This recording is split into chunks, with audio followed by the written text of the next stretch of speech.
6 de noviembre de 1985, día en que la Sala Constitucional de la Corte Suprema de Justicia fallaría positivamente la ley de extradición en Colombia, el grupo terrorista M-19, fundado por exmiembros de las FARC, ingresa por la fuerza, disparando y asesinando personas al Palacio de Justicia en Colombia y secuestra civiles y en particular a los magistrados de las altas cortes del Poder Judicial. El objetivo, evitar el fallo a favor de la ley de extradición. El M-19 pretendía adelantar un acto de sensacionalismo denominado el Juicio del Pueblo. Este se adelantaría contra magistrados y miembros del Poder Ejecutivo.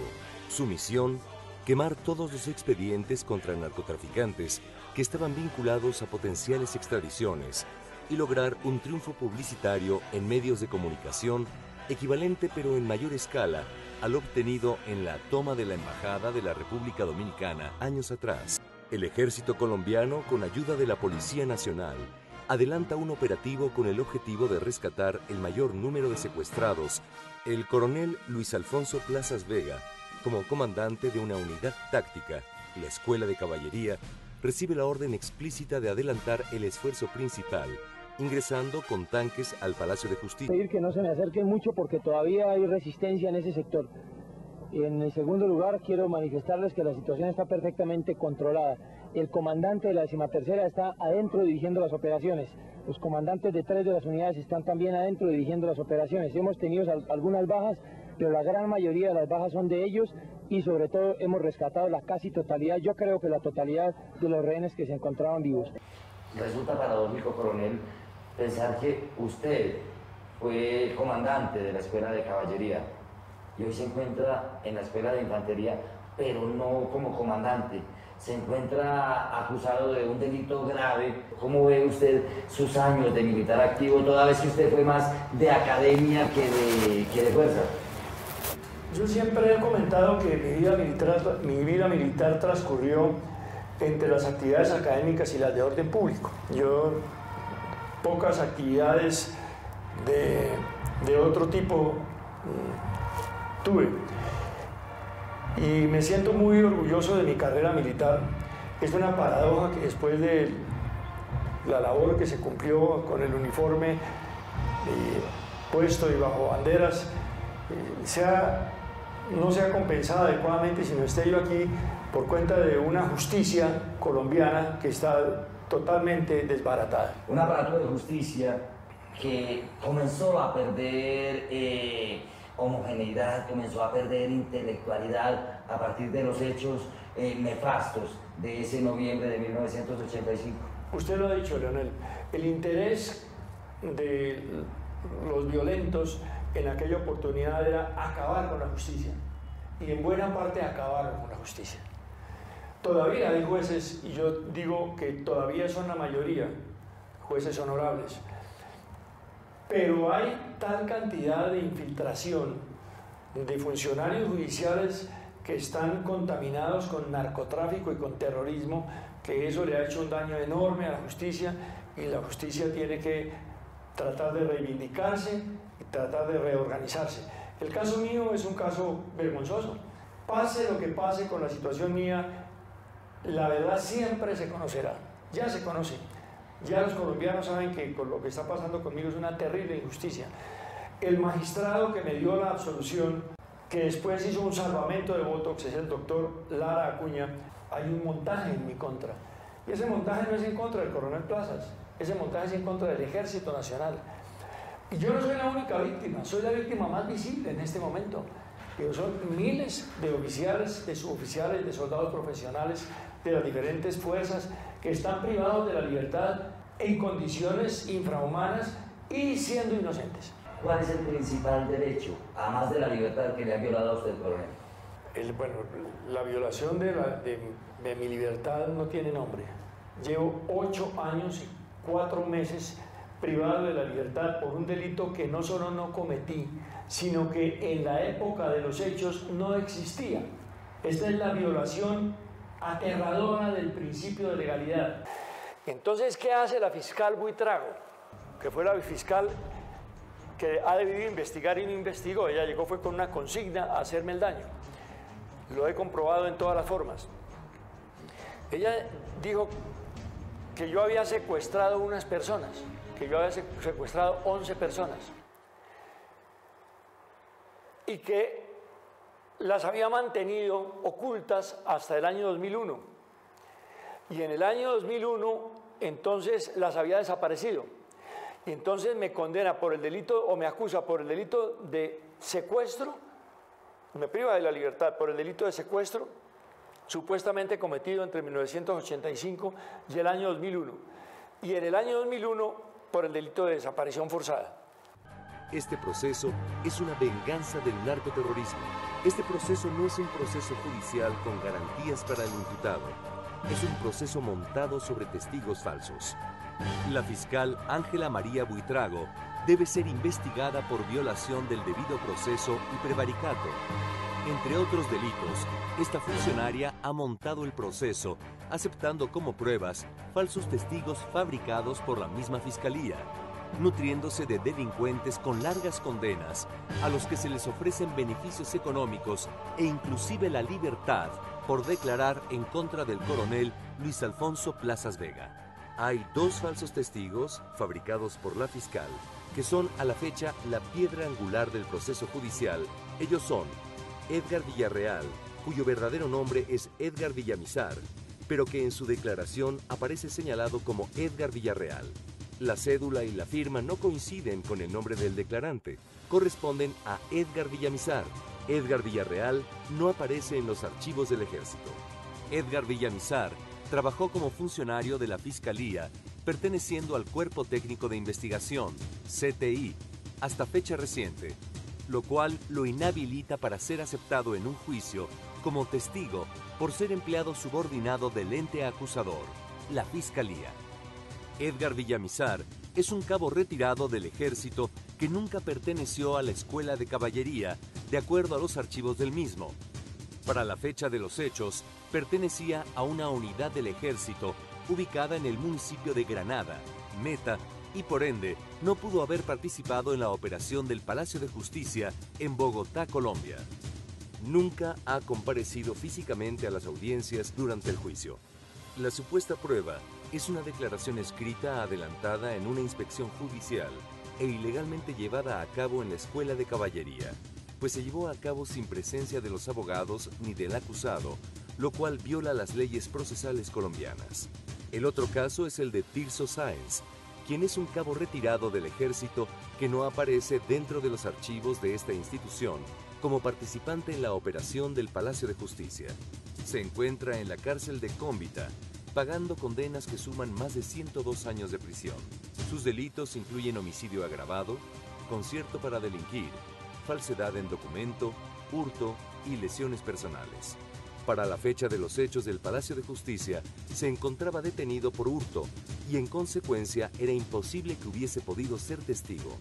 Reconoce en su declaración que le fueron ofrecidos beneficios económicos, carcelarios e inclusive la libertad por declarar en contra del coronel Plazas Vega. ¿Usted cree que hubo fuerzas? Pero párale bolas a la incoherencia de esto. Sí, que hubo fuerzas que llevaron de pronto a quienes lo acusaron a usted a fabricar el caso. Sin lugar a dudas, sin lugar a dudas. Son los mismos asaltantes del Palacio de Justicia. Pero yo quiero hacerle caer en cuenta a la ciudadanía de esto. Dicen que yo secuestré unas personas entre 1985 y el año 2001. Claro, no me han dicho cómo fue que las secuestré, ni se los amarré o los encerré o qué hice con ellos. Y que después, en el año 2001, los desaparecí forzadamente. Vea usted el cambio que hacen. Dejan de ser, esos secuestrados en el 2001 se convierten en desaparecidos. Y en el juicio dicen que yo no cometí el delito de secuestro, sino el de desaparición forzada. Vuelvo a relatarle. Me acusan de haber secuestrado a unas personas entre 1985 y el año 2001. Esas personas se convierten en desaparecidas a partir del año 2001. ¿Cuándo nace la ley? Y entonces en el juicio dicen, pero es que él no secuestró a nadie. Y me condenan por desaparición forzada. Pero por Dios, si yo no secuestré a ninguna persona, que son las mismas que después llamaron desaparecidas, ¿cómo me condenan por desaparición? ¿Cuántos rehenes tienen ellos? No tengo conocimiento de rehenes. ¿Y cuántos han sido liberados?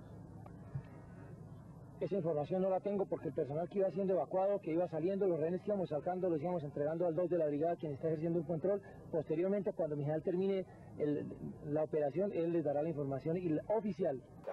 Es que mire, todo esto hubiera sido muy fácil para mí en el juicio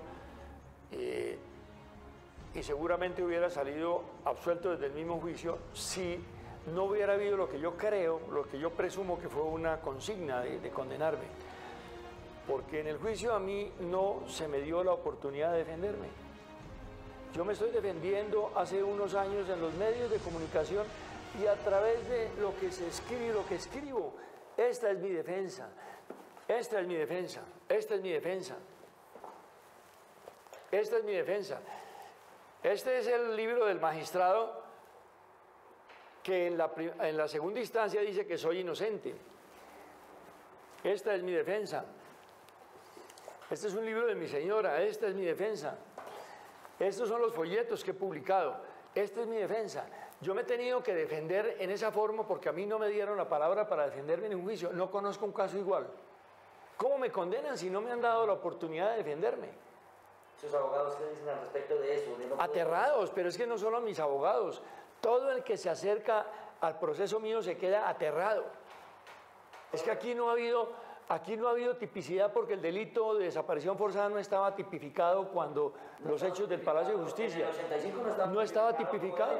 Así es, sin embargo, me lo aplican. Yo estoy en este momento condenado por un delito de desaparición forzada cometido en el año de 1985 cuando el delito no existía. Bueno, y además porque no lo cometí, porque yo no he cometido ni secuestro ni desaparición forzada de nadie. ¿Cuál es la única realidad de ese momento? La única realidad de ese momento es que yo no era el comandante de la operación, yo era el comandante de la Escuela de Caballería que tuvo una labor protagónica en esos hechos y que destruyó la puerta de entrada al Palacio de Justicia, con lo cual se permitió la entrada de las tropas a pie y se derrotó a la subversión, y lo más grave para ellos, rescatamos 263 personas de sus garras, y eso no me lo perdonan, porque como usted muy bien lo ha señalado, eso se trataba de un golpe de Estado por una parte y de una quema de expedientes de los narcotraficantes por la otra, y que lograron la segunda, pero no lograron la primera, porque con todas las imperfecciones de nuestra democracia, en este momento todavía, espero que no se acabe, todavía podemos disfrutar de las libertades y de las características políticas de una democracia. Coronel, vamos por partes. ¿Dónde se encontraba usted el 6 de noviembre en horas de la mañana? El 6 de noviembre yo estaba en el Ministerio de Defensa esperando una audiencia con el ministro para tratar un tema deportivo. La secretaria empezó a decirme que estaban tomándose el edificio de la Corte Suprema de Justicia y resulta que esa era una jurisdicción que debía quedar bajo mi control en caso de atentados. Porque en tiempos de paz todos los edificios públicos del centro le corresponde la seguridad a la Policía Nacional, pero en caso de presentarse una situación de emergencia, la escuela de alteración del orden público está repartida en las áreas, a mí me tocaba actuar allá.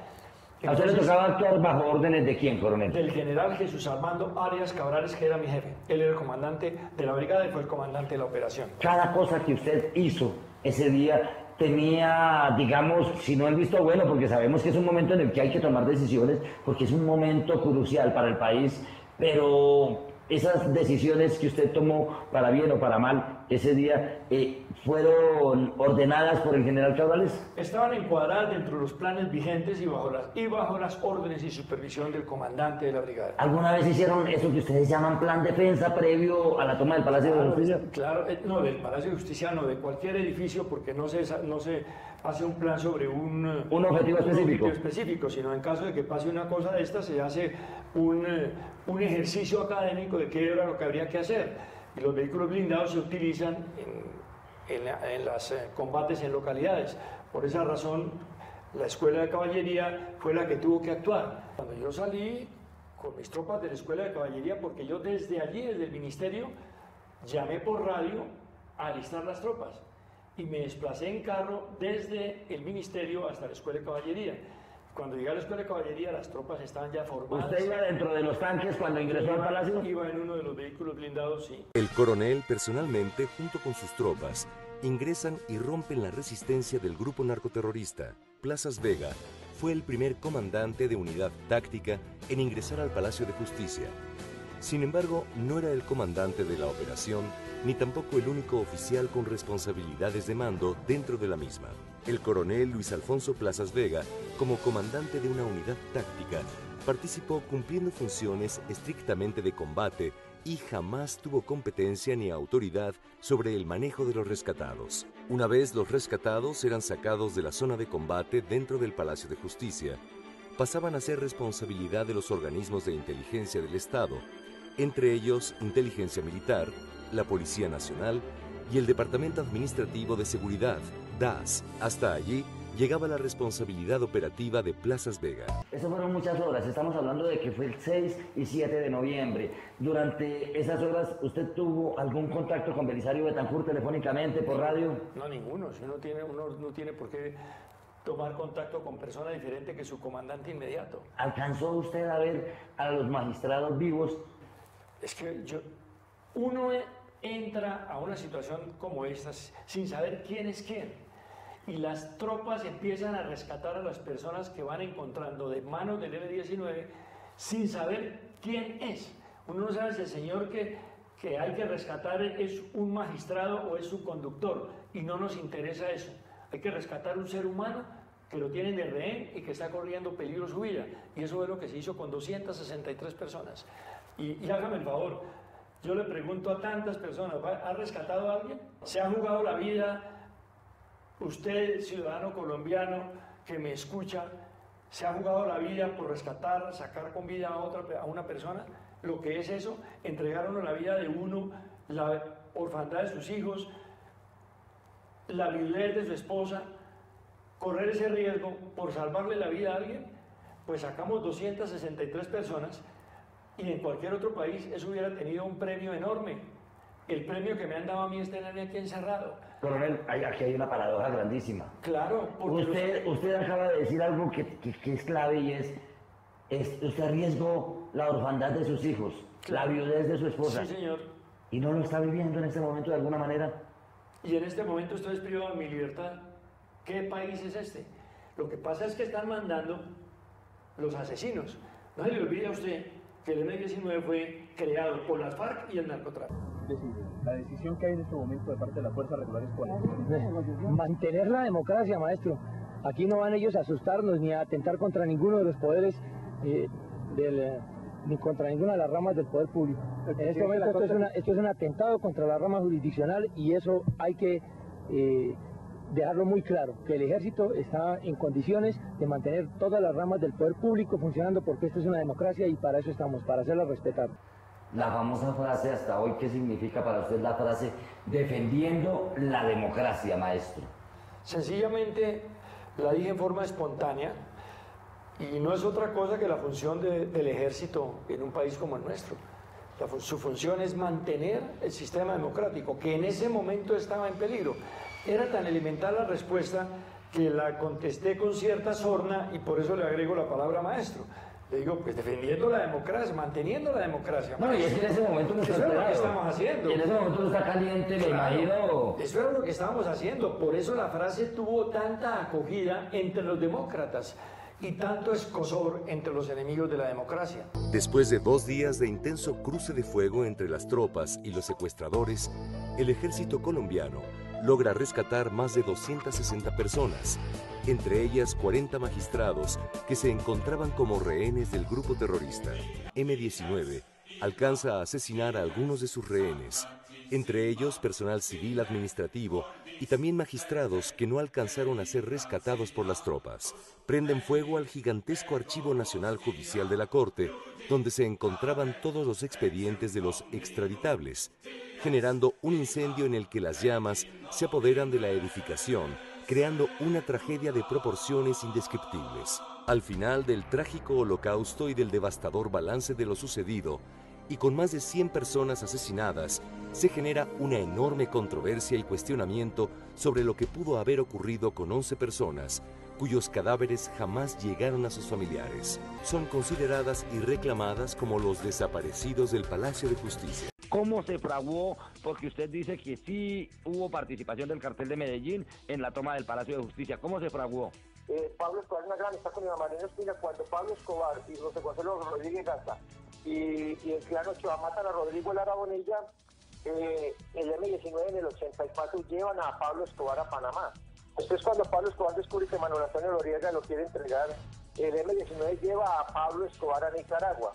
El M-19 le dice a Pablo Escobar, le dice a Iván Marino Espina, que ya tienen infiltrada la cafetería del Palacio, y usted sabe que la infiltración de la guerrilla leonés es muy despaciosa, es muy lenta, y cuando la hacen es muy segura. Recientemente estuve entrevistando a John Jairo Velázquez Vázquez, alias Popeye, sicario de Pablo Escobar, un hombre que tiene un pasado de por lo menos 3.000 muertes, según él mismo lo ha aceptado, y él dice que Pablo Escobar fraguó en Nicaragua con el M-19 la toma del Palacio de Justicia. Él desmiente al M-19 o a lo que queda del M-19 hoy y dice que se le entregaron $2 millones al M-19, que en Medellín se les entregaron unas armas y que había plan A, que era tomarse el poder, plan B, que era negociar la extradición y quemar los archivos, y plan C, matar la mayor cantidad de magistrados posible. Esto que ha dicho Popeye, ¿usted lo cree? Yo lo creo, es que además lo hicieron. Lo único que no lograron fue tomarse el poder, lo demás lo hicieron. Mire lo que hicieron con los magistrados, mire los crímenes que cometieron. Para ser exactos, en los hechos del Palacio de Justicia hay 94 personas fallecidas. De esas 94 personas fallecidas hay varios desaparecidos. No es que estén desaparecidos. El propio Tribunal Especial de Instrucción, que fue el que realmente y juiciosamente hizo la investigación inicial, dijo la única verdad. No es que estén desaparecidos, es que están sin identificar. En este momento se está determinando que eso es así, tal como lo dijo el Tribunal Especial de Instrucción Criminal, los magistrados Jaime Serrano Ruega y Carlos Upegui Zapata en el año de 1986. Desconocido todo eso por las investigaciones que a partir del año 2007 inició la fiscal Buitrago con propósitos diferentes. ¿Usted siente que hay saña en el actuar de la fiscal Buitrago? Lo he denunciado en todas las formas. ¿Cómo explicar que las personas desaparecidas, recientemente dijo usted en una entrevista a un medio nacional que habían sido muertas por el M-19? Sí, claro. Sin embargo, en los videos hay quienes aseguran reconocer a las personas que van saliendo vivas. ¿Cómo explicar esta parte? Le agradezco mucho esa pregunta porque me da la oportunidad de hacerle caer en cuenta a los colombianos de algo muy grave. Es que la persona que más hizo identificaciones sobre unos videos diciendo que tal o cual imagen corresponde a una desaparecida y a otra es el señor René Guarín, miembro del M-19, guerrillero del M-19, secuestrador, que se enfrentó a la policía en el secuestro de Jorge Valencia Ángel, industrial colombiano, presidente de Atlas Publicidad en aquel entonces, y en ese enfrentamiento murió un compañero de René Guarín en el enfrentamiento con la policía, y a René Guarín le decomisaron una carabina, y la carabina correspondía a un agente de policía asesinado por el M-19 un año atrás. ¿El M-19 sí había infiltrado la cafetería? Sí, el M-19 había infiltrado la cafetería. Era del M-19 la señora Cristina Guarín, hermana de René Guarín. Sí. Eso no lo sabíamos. Yo siempre pensé que las personas de la cafetería eran personas, todas ellas inocentes. Hoy en día ya sabemos que hay una que no lo era, que era Cristina Guarín. De las demás yo creo que eran personas inocentes, sencillamente personas que estaban sirviendo café y almuerzos y que no tenían nada que ver con ninguna intención similar a los terroristas. Aclarémosle al país ese caso de la dama del sastre azul. En las declaraciones de Eduardo Malson Ospino, presentadas tanto en la Procuraduría como ante el juez 30 de instrucción criminal ambulante de la época, Malson Ospino señala este episodio. Estaba él en la cafetería esperando a que saliera su compañera Yolanda Santo Domingo del baño, pero inclusive como que encontró el baño cerrado. Cuando de la misma cafetería una señora con un vestido sastre sacó un arma, después se vino a saber por información del propio Guarín en un artículo que escribió que la que tenía arma en la cafetería era su hermana, una señora que tenía título profesional y estaba de cajera de la cafetería. Y entonces, como tenía un arma, entonces dice René Guarín que era que los jefes de seguridad, que uno de los jefes de seguridad o uno de los miembros de seguridad la estaba cortejando y le daba el arma a guardar. Leonel, durante mi vida militar, mi arma de dotación jamás se la di a guardar a mi señora, jamás, a mi señora. Y ahora parece que a esta le daba a guardar el revólver un miembro de seguridad, que porque la estaba cortejando. ¿Cuál miembro de seguridad? Si la seguridad ese día la quitaron, la policía quitó la seguridad en un acto imprudente. Hay otra pregunta muy importante, coronel, y pese a todo lo que se ha hablado sobre el Palacio de Justicia ¿usted tuvo algo que ver con la Casa del Florero? ¿Sabe lo que pasó al interior de la Casa del Florero? ¿O por lo menos lo investigó luego de que usted se ve metido en este lío? Yo no tenía nada que ver con la Casa del Florero, pero sí lo investigué porque resulta que a mí me condenaron en segunda instancia. En la segunda instancia me quitaron 9 de los desaparecidos y me dejaron 2. Y me dejan 2 que porque salieron vivos y vivos llegaron a la Casa del Florero. Pero perdóneme, yo no manejaba la Casa del Florero. Las personas que tienen que responder, si hay 2 que llegaron vivos a la Casa del Florero y después no se supo de su paradero, ¿quiénes tienen que responder? Pues los que manejaban la Casa del Florero. ¿Qué responsabilidad tuvo o no tuvo el presidente Belisario Betancur? Y se lo pregunto porque yo no lo he visto a él, al menos no públicamente, defendiéndolo a usted. El presidente, no importa que no me haya defendido, a veces las personas no tienen ciertas características que uno quisiera que tuvieran. Yo sí lo defiendo a él, porque yo estoy convencido de que el presidente de la República actuó como tenía que actuar. Empleó la fuerza pública para impedir que las instituciones democráticas a su carga fueran a caer en manos de un grupo narcotraficante y terrorista. ¿Se pudo evitar la muerte de los magistrados? Hasta donde la fuerza pública, con todo el sacrificio, lo logró, sacamos 43 magistrados entre principales y auxiliares con vida. Pero esa no es una tarea fácil. Lo estamos viendo en todos los atentados terroristas que se presentan en el mundo. Eso no es una tarea fácil. Murieron 11 magistrados principales y 4 magistrados auxiliares. Entre ellos el presidente de la Corte Suprema. Entre ellos el presidente de la Corte Suprema de Justicia, algo muy lamentable para un país democrático. Sí, pero entonces, ¿por qué guardó silencio Belisario Betancur durante esas horas, durante esas 48 horas que duró la toma? No, él no guardó silencio. Apenas terminó este hecho luctuoso, él hizo una alocución presidencial en la cual dice que... Pero cuando ya ustedes habían logrado, coronel, cuando ya ustedes habían logrado restablecer el orden. Claro, claro, pero no, él todo el tiempo estuvo atento, él estuvo hablando con los expresidentes, él estuvo hablando con los candidatos presidenciales, porque ya estaban abiertas las campañas políticas para las elecciones presidenciales del año 86. Él habló con los candidatos presidenciales, con las altas personalidades, con el presidente del Congreso, pidiendo el apoyo o los conceptos que fueran del caso. Él, como él mismo lo dijo en su alocución, todo el tiempo estuvo al tanto del cumplimiento de la misión institucional de las Fuerzas Armadas. Recientemente, coronel, se ha dicho o se ha puesto sobre el tapiz la posibilidad de que el ejército hubiera desarrollado lo que se conoce como la operación ratonera, es decir, que se tenía conocimiento de lo que iba a pasar, pero entonces se le permitió al M-19 que entrara para poder cogerlos y rematarlos dentro del Palacio de Justicia. Esto, entre otras cosas, lo reforzaría esta hipótesis, el hecho de que se retiró la policía, esto lo sabe todo el país, se retiró la policía días antes de la toma del Palacio. Mire, el retiro de la policía es un acto imprudente de esa institución. No se puede alabar ni me puedo poner a defender eso. Se equivocaron ahí. Yo no creo que haya habido mala fe, pero sí cometieron un grave error, gravísimo e histórico error. Que a la postre facilitó el trabajo del M-19. Sí, claro, que facilitó el trabajo del M-19.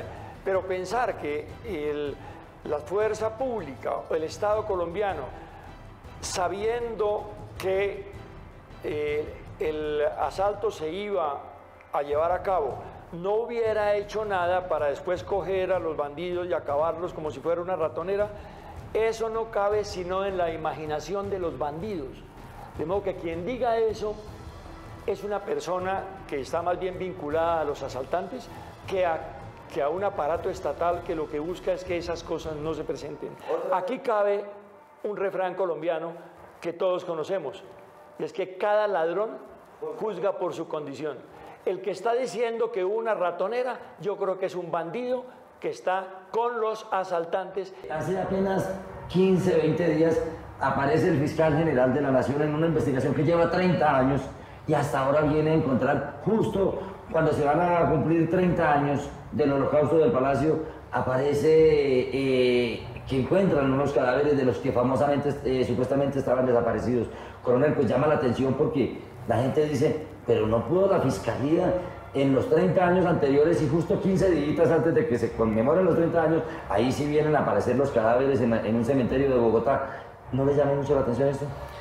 Yo no puedo ponerme a especular, a mí me parece que si aparecieron en este momento fue porque hasta este... No, es que no fue que aparecieron, fue que hasta este momento los identificaron adecuadamente. Pero estaban en poder de la Fiscalía. Los cadáveres de los supuestos desaparecidos están en poder de la Fiscalía, si lo dijo el director de Antropología de la Universidad Nacional. Es que los cadáveres fueron llevados, los que no fueron identificados. Medicina Legal los llevó y los enterró en el cementerio del sur de Bogotá. Y varios años después, en el año 98, fueron exhumados y fueron entregados. ¿Por qué se habla de que se llevaron los cadáveres o las personas de la casa del Florero al Cantón Norte? ¿Por qué al Cantón Norte? Eso es una mentira. Eso está comprobado en el proceso que eso es falso. Sin embargo, muchos lo siguen afirmando hasta hoy. ¿Qué hacemos? Están equivocados. Es que ha sido tal el daño que han hecho los mentirosos, que son los mismos asaltantes, que nos salen por hacerle daño a la fuerza pública. Una actitud vengativa. Mire el daño que le han hecho a la verdad y que le han hecho también a los dolientes, a los deudos de las personas que murieron. La situación está perfectamente controlada. El comandante de la 13ª está adentro dirigiendo las operaciones. Los comandantes de 3 de las unidades están también adentro dirigiendo las operaciones. Hemos tenido algunas bajas, pero la gran mayoría de las bajas son de ellos y sobre todo hemos rescatado la casi totalidad, yo creo que la totalidad de los rehenes que se encontraban vivos. El coronel Plazas Vega fue llevado a la penitenciaría La Picota dentro de un cuestionable operativo, más bien un asalto ilegal por agentes del IMPEC a un hospital. Allí el coronel y su esposa fueron violentados y golpeados. Al coronel Plazas Vega se le aplicó una inyección de manera ilegal que a la fecha no es claro qué sustancia contenía ni sus consecuencias para su salud. Cabe anotar que el IMPEC solo tiene atribuciones para adelantar operativos dentro de las cárceles y no en hospitales. El IMPEC, por ley, no tiene atribuciones policíacas. Al trasladar al coronel Luis Alfonso Plazas a una cárcel común, se pone en riesgo el derecho a la vida por cuanto el coronel está altamente amenazado por los cárteles de la droga y por sus aliados, los grupos terroristas. Para que el país conozca la verdad del proceso judicial del Palacio de Justicia, es de la mayor importancia que los medios de comunicación hagan un acercamiento investigativo cuidadoso, minucioso, técnico y con contenido serio, basado en evidencias documentales, aislado de rumores y conjeturas. Una investigación basada en hechos de facto dentro del proceso. Es la única manera de que la opinión pública sea realmente informada objetivamente y entienda un proceso judicial histórico tan importante como el de los hechos del Palacio de Justicia. ¿Qué significa 8 Navidades fuera de su casa? Terrible. Usted sabe lo que es tener a mis hijos por fuera, a mis nietos por fuera. No hay forma de alzarlos, de consentirlos, de disfrutar, de jugar con ellos. Yo no me merezco esto. Esto es un crimen que ha cometido conmigo los jueces que me han condenado y lo que yo quiero denunciar ante los colombianos es que los que más saben de mi inocencia son los jueces que me condenaron. Quiero decirlo con toda claridad, los que más saben de mi inocencia son los jueces que me han condenado. ¿Cómo es un día suyo aquí privado de la libertad? Leo mucho, camino mucho, hago deporte, estoy escribiendo, estoy por sacar un libro de historia, estoy escribiendo otra serie de cosas sobre mis experiencias vividas, que se lo publicaré cuando ya con la ayuda de Dios esté libre, que espero que sea muy pronto. Si la senadora Tania estuviera sentada en este momento a su lado, ¿usted qué le diría? Que la amo. Y si Jacobo, su nieto, el que no conoce, el que no ha podido tocar, estuviera aquí, ¿qué haría usted? Le haría cosquillas. Bueno, vamos al plano político. En este momento se adelanta entre la FARC y el gobierno nacional un proyecto llamado Paz, pero que muchos colombianos lo siguen viendo con escepticismo. ¿Usted cree en el proceso de paz que se está adelantando en La Habana? Aquí lo que hay es una lucha entre el mundo comunista y el mundo democrático. Y las FARC nos quieren implantar el sistema comunista. Y los colombianos no queremos el sistema comunista. Para mí eso es todo. ¿Usted es un chivo expiatorio? En el tema del Palacio de Justicia, sin lugar a dudas, ¿De quién? de los verdaderos asesinos que son los del M-19. ¿Qué siente usted cuando ve a un miembro del M-19 de pronto catedrático de una universidad, a otro gobernador de Nariño, a otro alcalde de Bogotá, y usted que estuvo devolviéndole el Palacio de Justicia a los colombianos hasta aquí? Que siento indignación, porque es que yo tengo derecho, estando privado de la libertad, tengo derecho al trabajo. Y aquí me extorsionaron durante los años iniciales desde el IMPEC, diciéndome que a mí me permitían dictar clases aquí, este es un centro académico, la Escuela de Infantería, me permitían dictar clases siempre y cuando yo firmara para que eso fuera rebaja de penas. Yo dije, yo no acepto rebaja de penas, porque yo no acepto la pena. Yo estoy pidiendo mi absolución porque yo no he cometido ningún delito. Yo tengo derecho a dictar clases por salud ocupacional, que no me la han respetado. A mí no me han dado trabajo en la Escuela de Infantería. Desde hace 4 años se determinó que yo podía dictar clases y la Escuela de Infantería ni ninguna de las instituciones académicas de acá, sabiendo que yo he sido profesor toda mi vida, me ha dado clases. ¿No se muere uno de tedio? Yo me muero es de indignación también, porque quienes me niegan la posibilidad de trabajar dictando clases lo hacen por temor a represalias de carácter político. ¿Cuál ha sido el momento más duro que ha vivido usted aquí al interior de la Escuela de Infantería? No me dejaron ir a despedirme de mi padre. Eso no se hace ni con el peor criminal. Mi papá murió despidiendo de sus hijos que viven en el exterior y preguntando dónde estaba yo. ¿Qué le diría usted hoy a las víctimas, a las verdaderas víctimas del Palacio de Justicia, los que perdieron a su papá que era abogado, a su tío, a su sobrino, a su hermano, a su hijo? Qué bueno, Leo, que usted habla de las verdaderas víctimas. Claro que todos son víctimas los que han perdido, pero es que parece que aquí las únicas víctimas son los familiares de los desaparecidos, por la sencilla razón de que detrás de eso hay el interés de unas indemnizaciones. Puede haber el interés de unas indemnizaciones multimillonarias. ¿Y qué pasa con los familiares de los funcionarios judiciales? 18 funcionarios judiciales que murieron. Nadie sabe ni el nombre de ellos, porque aquí los nombres de las personas que figuran como desaparecidas, que no lo son, están muertas y las mató el M-19. Están enterradas en el sepulcro que no les corresponde. Sencillamente están equivocadas de tumba. Sobre eso hay intención, pero ¿y qué? Los 18 funcionarios judiciales. ¿Qué decirle a sus familias, a las familias de esos? Por Dios, esas familias nadie se ha preocupado por ellas. Las secretarias de los magistrados, perdónenme, 18 secretarias de magistrados, todas ellas abogadas. Usted sabe que las secretarias de los magistrados son abogadas. Una de las 2 ascensoristas, los conductores. ¿Usted cree que algún día lo repararán a ellos? Pues parece que no hay interés. Aquí el único interés es determinar qué fue lo que pasó con los desaparecidos, cuando sabemos que no están desaparecidos. Usted dijo hace poco, desaparecido en últimas, hay uno. ¿Cuál es? Irma Franco. Irma Franco era una guerrillera que con seguridad salió con vida, porque todas las declaraciones del proceso, más de 20 declaraciones, así lo determinan. Eso no sucede con el otro desaparecido que me atribuyen a mí, con Carlos Augusto Rodríguez Vera. En ningún momento hay una prueba de que haya salido con vida, haya llegado con vida al palacio. Se amparan en una imagen de un hombre que va trotando. Resulta que el señor Carlos Augusto Rodríguez Vera no podía trotar porque hacía una semana o algo así, hace unos 15 días, no sé cuánto, él estaba en convalecencia de una operación de 3 dedos de un pie.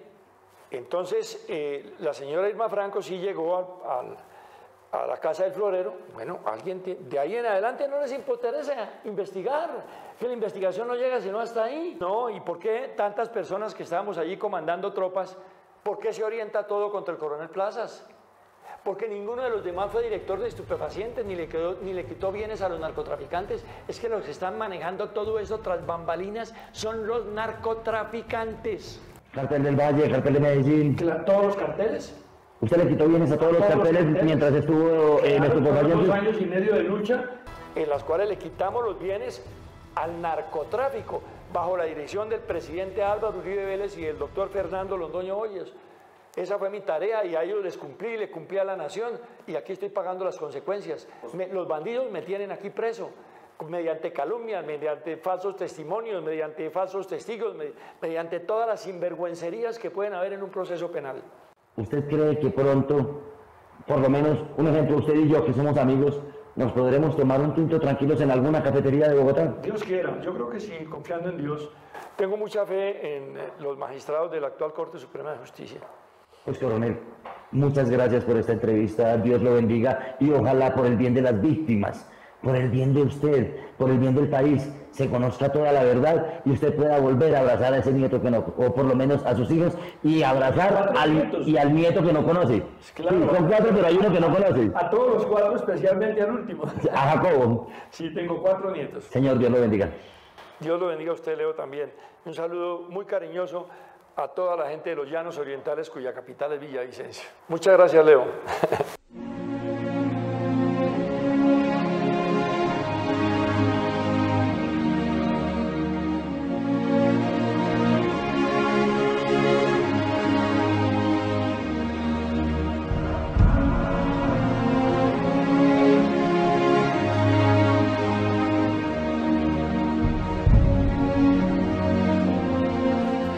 Lo que hoy estoy recordando con todo cariño es el escudo de la República de Colombia que dice libertad y orden.